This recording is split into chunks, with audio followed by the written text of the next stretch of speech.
3 exciting winter activities for children in school. Hey there, I'm Charlotte with Colorful Teaching for You. Thank you so much for joining me.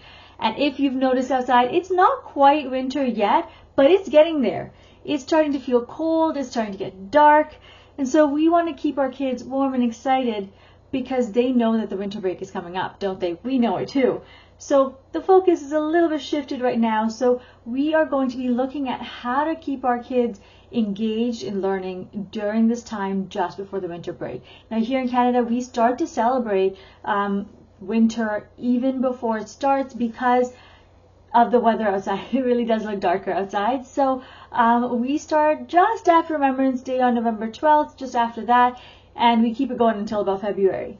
So what are we going to do today? We're going to try and engage our kids in 3 different forms of learning so that they are constantly excited. And this is, we're focusing on winter and not Christmas, because if you look at the makeup of your class, a lot of us have kids from diverse backgrounds and many of them don't celebrate Christmas.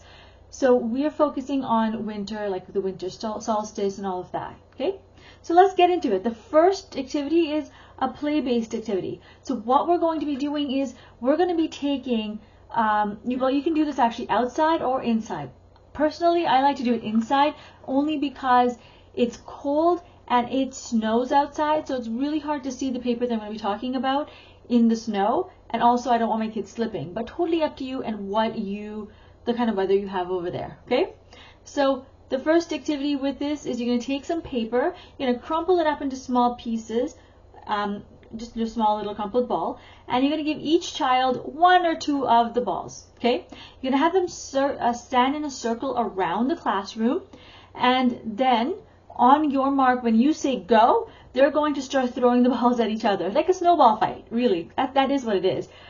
And when you stop it, then they get to take 1 or 2 balls. Now, if you're going to make it educational, which is what I like to do, you're going to take, before you even give them those snowballs, you're going to write a concept in there. So if you're in biology, for example, you might be looking at the anatomy of the body, and you might write different parts of the anatomy of the body, or different parts like meiosis, mitosis, all of that on your sheet of paper, 1 per page or 1 per paper. And then, or for younger ones, I like to write maybe spelling concepts that they're learning, like spelling words. Okay?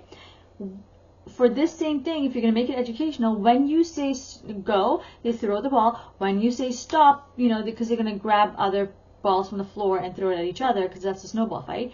When you say stop, they stop, and whatever snowball they have in their hand, they take it to their desk, and they're going to open it up. They're going to write down whatever their word is. They're going to learn what it means and how to use it in a sentence. Then you're going to put them in small groups. They're going to teach it to each other. This is really great, especially if you have a quiz coming up. It's a great way of reviewing and giving your kids a brain break at the same time. Pretty fun, right?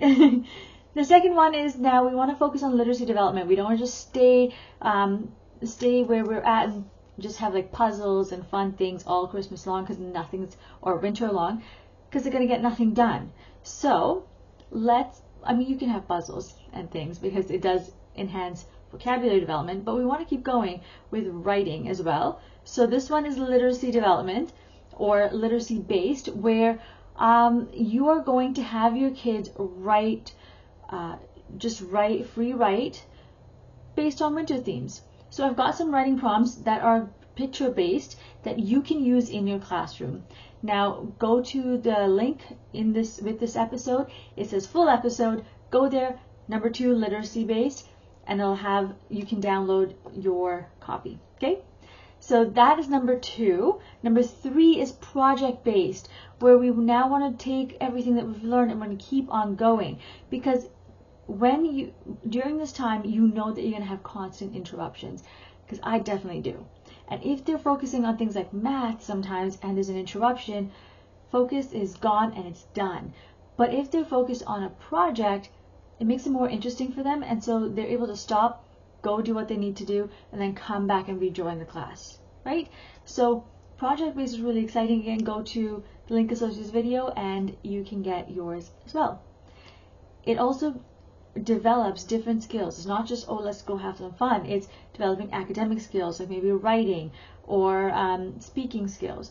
It's also developing real life skills like planning, implementation, executing, all of that kind of stuff. So you're not just letting things go, but you're actually constantly developing while they're having some fun. All right, so let's recap really quickly. We talked about why we're focusing on winter and not, say, Christmas or other holidays during this time. We also talked about 3 different ways that we can engage our kids in learning during this time, which is play-based, literacy-based, and project-based. If you have any questions, please feel free to contact me. In the meantime, remember to create, experience, and teach from the heart. Thank you so much for joining me. Take care. Bye.